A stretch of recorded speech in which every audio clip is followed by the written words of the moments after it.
Hello everyone, मैं संतोष sir. आज फिर मैं आपके लिए इंग्लिश ग्रामर का एक बहुत ही इंटरेस्टिंग और इम्पोर्टेंट टॉपिक लेकर आया हूँ, जिसका नाम है सब्जेक्ट एंड वर्ब एग्रीमेंट।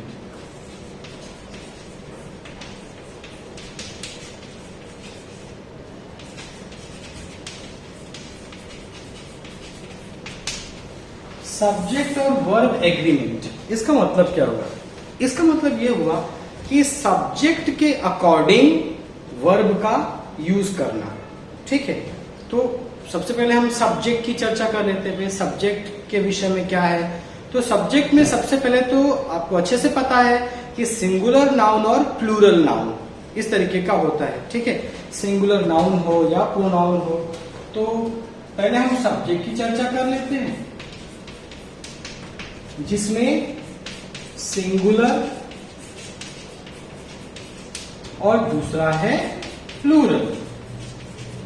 ठीक है, तो सिंगुलर नाउन या प्लूरल नाउन, सिंगुलर प्रोनाउन या प्लूरल प्रोनाउन। ठीक है, अब इतना तो आपको अच्छे से समझ में आ जाएगा कि सिंगुलर नाउन या प्रोनाउन क्या।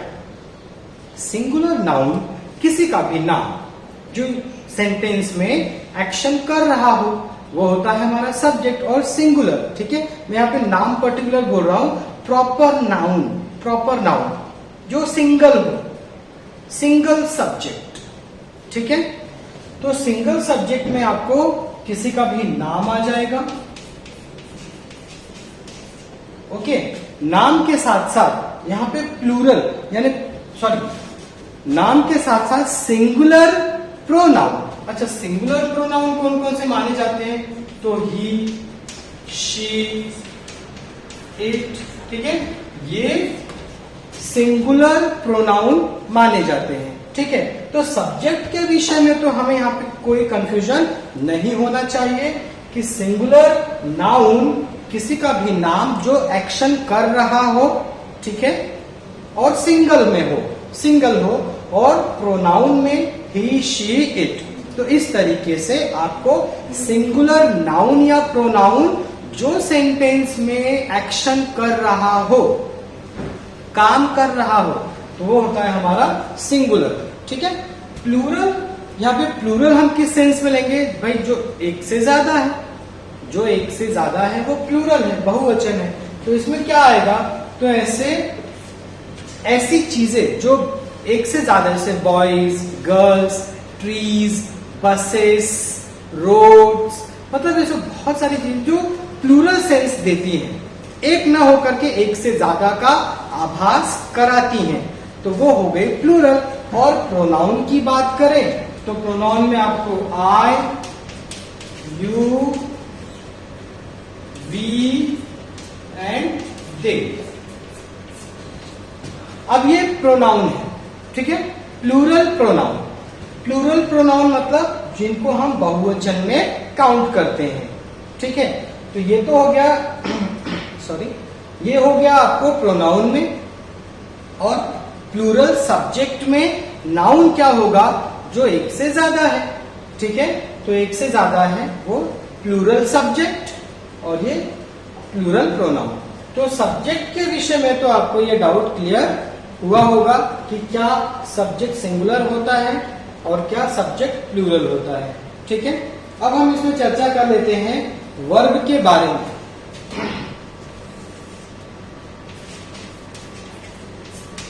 अच्छा, वर्ब के बारे में, जैसे सिंगुलर वर्ब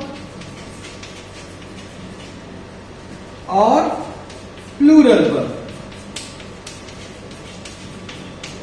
अब आप कहेंगे सिंगुलर वर्ब भी सिंगुलर प्लूरल होता है?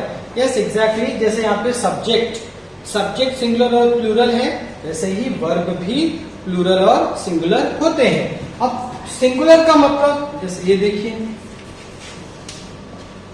बराबर, यहाँ पे सिंगुलर यानी ये सिंगुलर वर्ब है। सिंगुलर वर्ब यानी कि आपको ईट्स।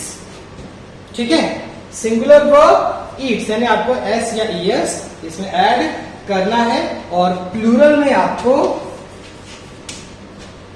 बिल्कुल भी एस या ईएस ऐड नहीं करना है। क्लियर?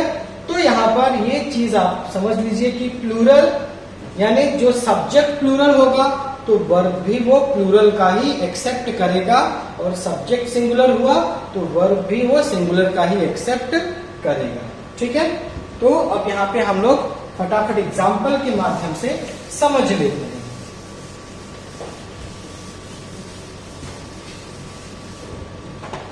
तो सबसे पहले टेंस वाइज चलते हैं।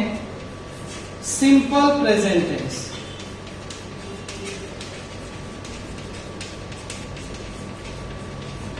इसमें किस तरीके से सब्जेक्ट और वर्ब का एग्रीमेंट होता है। तो इसमें एग्जांपल के तौर पे ही प्ले फुटबॉल, फुल स्टॉप।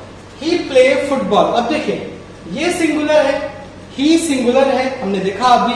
तो सिंगुलर के साथ वर्ब यहाँ पे इसमें हमें एस या ईएस यानी सिंगुलर वाली वर्ब भी यूज करनी पड़ेगी।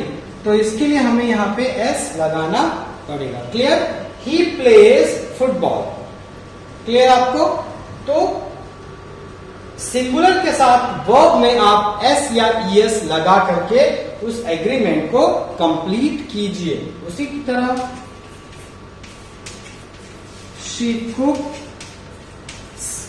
सिंगुलर है, she cooks the meal, she cooks the meal. अब यहां पे देखिए शी सिंगुलर है तो वर्ब भी आपको एस या ईएस लगाकर ही कंप्लीट करना। This is called subject and verb agreement. Subject and verb agreement. एक प्लूरल का एग्जांपल ले लेते हैं।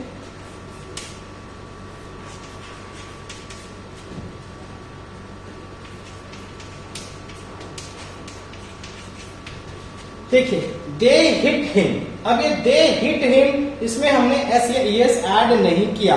क्यों? क्योंकि ये प्लूरल है। ठीक है, प्लूरल है इसके लिए हमने इसमें एस या ईएस ऐड नहीं किया। उसी की तरह से एक, ये तो प्लूरल का हो गया, एक नाम का ले लेते हैं। नाउन जैसे प्रॉपर नाउन है तो ममता writes in a letter। ठीक है, ममता राइट्स हिम अ लेटर। यहां पे देखिए ममता ये प्रॉपर नाउन है, सिंगल है, इसलिए हमने यहाँ पे एस इसमें ऐड किया राइट में। तो कहने का मतलब है कि सब्जेक्ट और वर्ब एग्रीमेंट, ज्यादा कंफ्यूजन इसी में रहता है कि हमें कहाँ पे एस लगाना है, कहाँ पे नहीं लगाना है। तो सिंपल सी बात है कि भाई सब्जेक्ट अगर सिंगुलर हो तो वर्ब में एस या ईएस हमें ऐड करना होता है। सब्जेक्ट अगर प्लूरल हो तो हमें वर्ब में एस या ईएस ऐड नहीं करना होता है। क्लियर आपको? So this is called subject and verb agreement. Okay, now will take another example of simple past tense. Simple past tense में तो कोई टेंशन की बात नहीं है, ये तो बहुत आसान है। Simple past tense, simple past tense की जब हम बात करते हैं तो एक चीज हमारे ध्यान में तुरंत आ जाती है और वो है V2 फॉर्म, यानी वर्ब का second form, past tense form of the verb. ठीक है, अब ये चीज तो हमारे ध्यान में तुरंत आ जाती है। तो इसमें singular noun, plural noun, singular pronoun, plural pronoun, भाई इसमें क्या, तो इसमें कोई कंफ्यूजन नहीं होता है अगर आप सिंपल पास्ट टेंस का सेंटेंस लिखते हैं तो इसमें क्योंकि वर्ब का सेकेंड फॉर्म लिखना होता है सेंटेंस में, इसमें सिंगुलर नाउन हो या प्रोनाउन हो या सिंगुलर प्लूरल नाउन हो या प्लूरल प्रोनाउन हो, इसमें कोई टेंशन नहीं रहती। आप सबके साथ वर्ब का सेकेंड फॉर्म इस्तेमाल कर सकते हैं। He sang a song। He sang a song। अब देखिए मैंने he के साथ sang लगाया, V2 फॉर्म लगाया। मैं किसी के साथ, मैं they के साथ भी सेम यूज कर सकता हूँ। They sang a song। ठीक है, देखिए मैंने खाली सब्जेक्ट चेंज किया है यहाँ पे, यानी प्रोनाउन चेंज किया, बाकी सारा का सारा सेम है। तो इसमें आपको सब्जेक्ट और वर्ब एग्रीमेंट को लेकर इतना टेंशन नहीं है। सबके साथ V2 फॉर्म लगा दीजिए। आप बिल्कुल इररिस्पेक्टिव ऑफ सब्जेक्ट, इधर इट इज नाउन और अ प्रोनाउन, ओके, सिंगुलर और प्लूरल। एक नाम का ले लेते हैं, अमित प्लेड यस्टरडे।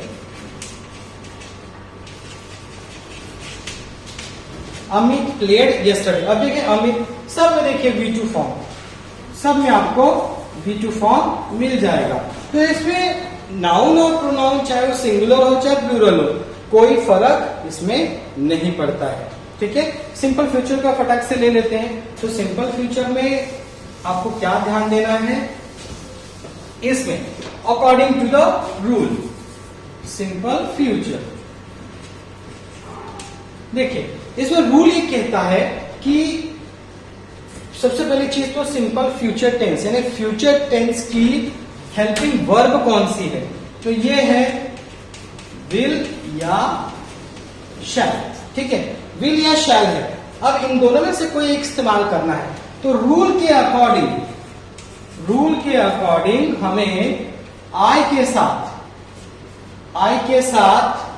और वी के साथ शैल यूज करना है, और बाकी सबके साथ, यानी सिर्फ इनके साथ हमें शैल यूज करना है, और बाकी जितने नाउन है, प्रोनाउन है, सबके साथ हमको विल यूज करना है। अब सवाल ये उठता है, अगर मैं आई विल बोल दिया तो क्या रॉन्ग हो जाएगा? नहीं, लेकिन यहाँ पे जो हम बात कहना चाहते हैं समझ लीजिए। जैसे मैं एग्जांपल लिखता हूं,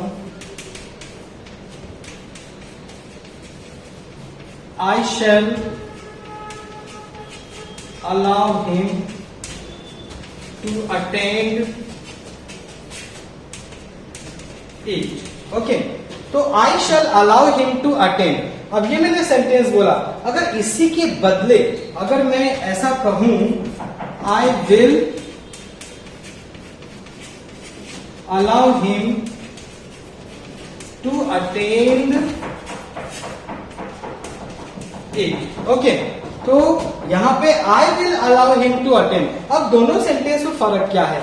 तो रूल के हिसाब से तो हमें ये इस्तेमाल करना चाहिए, ठीक है, लेकिन हमने इस्तेमाल किया विल, तो क्या चेंज आ गया? तो चेंज ये आया कि आप विल जब इस्तेमाल करते हैं तो आप जो बात कह रहे हैं वो और पुख्ता हो जाती है, और मतलब बोलते हैं उसका वजन एक तरीके से बहुत ज्यादा हो जाता है, यानी पक्के तौर पे आप ये काम करने वाले हैं जो आपने बोला है आई विल लगा करके। ठीक है, बस यही फर्क आता है, बाकी आपका सेंटेंस राइट रहता है। ठीक है, तो ये हो गया सिंपल फ्यूचर टेंस को लेके सब्जेक्ट और वर्ब एग्रीमेंट। बट आमतौर पे आजकल जिस तरीके से स्पोकन इंग्लिश में कॉन्ट्रैक्शन का यूज होता है, जैसे आयल, हिल, शिल, अब यहाँ पे ये पता नहीं चलता कि भाई आई शैल है या आई विल है। ओके, तो ये हमने देखा सब्जेक्ट और verb agreement, simple future tense, सभी simple present tense, simple past tense और सिंपल फ्यूचर टेंस। अब हम कंटिन्यूअस टेंसेस के बारे में पढ़ेंगे। ठीक है, ओके, अब हम देखेंगे इसमें कि कंटिन्यूअस टेंसेस में सब्जेक्ट और वर्ब का किस तरीके से एग्रीमेंट होता है। तो कंटिन्यूअस टेंस जैसे प्रेजेंट कंटिन्यूअस टेंस है। अच्छा, एक चीज और ध्यान दीजिए, कंटिन्यूअस और आजकल तो आज के चलन में लोग प्रोग्रेसिव भी बोलते हैं। Progressive, present progressive tense, past progressive tense, future progressive tense. ठीक है, तो इस तरीके से लोग इस्तेमाल करते हैं। यहाँ पे हम प्रेजेंट कंटिन्यूअस टेंस की बात करेंगे। तो जैसा कि आप अच्छी तरह जानते हैं कि आई, इसके साथ एम का यूज होता है, ही, शी, इट के साथ इस का यूज होता है। ओके, और दे, यू और वी, इनके साथ आर का यूज होता है। ठीक है, सेंटेंसेस में तो आई के साथ आप आर लगाएंगे तो वहां पे रॉन्ग हो जाएगा, आई के साथ आप इज लगाएंगे तो रॉन्ग हो जाएगा, आई के साथ एम ही आपको यूज करना है। ठीक है, एग्जाम्पल देख लेते हैं फटाक से। I am swimming in the pond, ठीक है, I am swimming in the pond. अब देखिए आई के साथ मैंने एम लगाया जो कि बराबर है, ठीक है। अगर इसी के बदले में बोलूं I is swimming in the pond, तो ये सब्जेक्ट और वर्ब एग्रीमेंट होगा ही नहीं, जिससे सेंटेंस रॉन्ग हो जाएगा, ठीक है। एक और सेंटेंस लेते हैं, जैसे ये वाला इज का ले लेते हैं। It is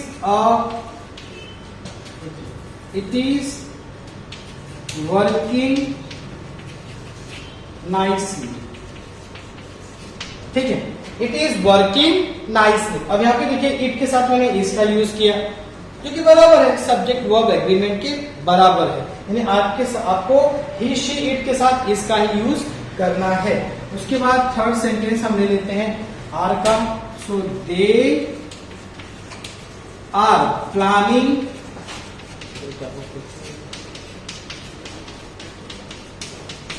to visit, they are planning to visit. अब यहाँ पे they are planning to visit, they के साथ मैंने आर का यूज किया, तो इसमें आर का यूज करने की वजह से क्या होगा कि सब्जेक्ट और वर्ब एग्रीमेंट फिट बैठता है इसमें। इसके लिए आप हमेशा ध्यान रखिए कि जब आपको सब्जेक्ट और वर्ब एग्रीमेंट के हिसाब से सेंटेंस लिखने को कहा जाएगा, तो कंटिन्यूअस टेंसेस में आप आई के साथ एम, ही शी इट के साथ इज, दे यू वी के साथ आर, और एक चीज इसमें और है, नेम के साथ नेम। अगर नाम होगा किसी का तो नाम के साथ इज इस्तेमाल होता है, ठीक है, नेम्स के साथ, नेम के साथ इज। लेकिन अगर कुछ प्लूरल है, प्लूरल नाउन या pronoun, plural noun and pronoun, ठीक है, तो उनके साथ आर का यूज होता है। तो आप ये ध्यान दीजिए, ठीक है, प्लूरल नाउन या प्रोनाउन है, plural noun, plural pronoun, are. Plural pronoun तो आपके सामने ही है, यहाँ पे नाउन की बात बनाते हैं, और नेम में इज, ठीक है। तो ये हो गया प्रेजेंट कंटिन्यूअस टेंस। फटाफट हम लोग पास्ट कंटिन्यूअस सेंटेंस की बात कर लेते हैं।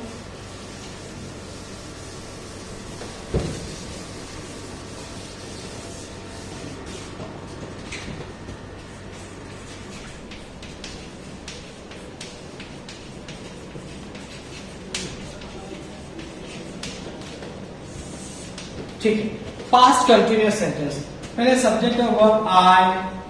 अब आई, ही, शी और इट, इनके साथ वॉज और नेम। किसी का भी नाम रहेगा प्रॉपर नाउन, वहां भी आपको वॉज ही यूज करना है। यू, दे, वी, इनके साथ वर्ब और प्लूरल नाउन, प्लूरल नाउन, इनके साथ भी आपको वर का यूज करना है, वर का यूज करना है।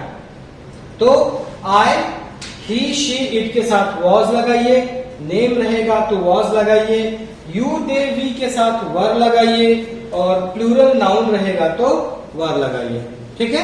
तो ये हो जाएगा आपका सब्जेक्ट और verb complete agreement. Okay, sentences ले लेते हैं हम लोग। जैसे मान लीजिए इसमें से एक ले लेते हैं, I was assuming a holiday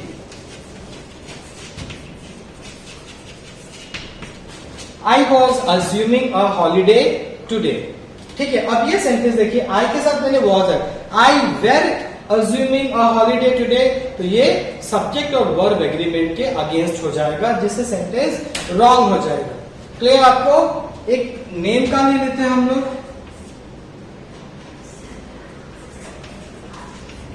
Sarla was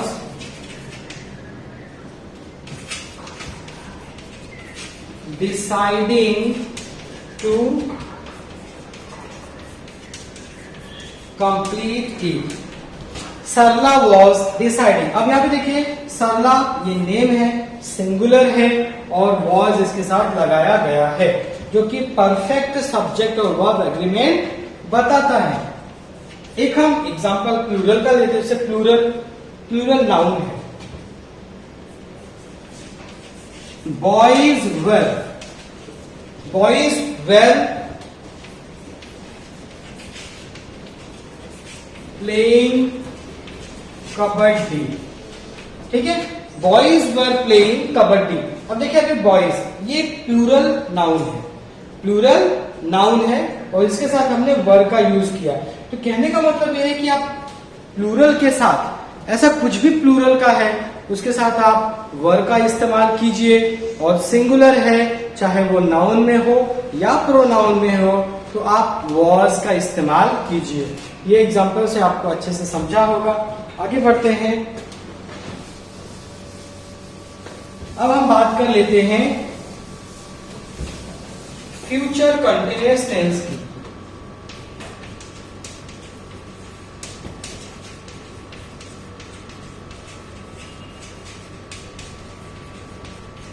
अच्छा, फ्यूचर कंटिन्यूअस टेंस में किस तरीके से सब्जेक्ट वर्ब एग्रीमेंट होगा तो आपको अच्छे से पता है। आई और विल का मैंने अभी आपको डिफरेंस बताया, पर इसके साथ साथ हमें क्या ध्यान देना पड़ेगा कि सेंटेंस लिखते समय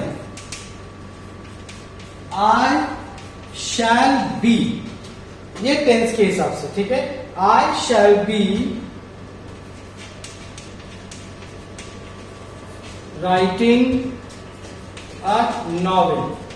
ठीक है, I shall be writing a novel. अब यहाँ पे देखिए ये आई के साथ मैंने शैल यूज किया प्लस बी भी यूज किया और आईएनजी फॉर्म। तो सेंटेंस के हिसाब से सेंटेंस में सब्जेक्ट और वर्ब का परफेक्ट एग्रीमेंट होना जरूरी होता है।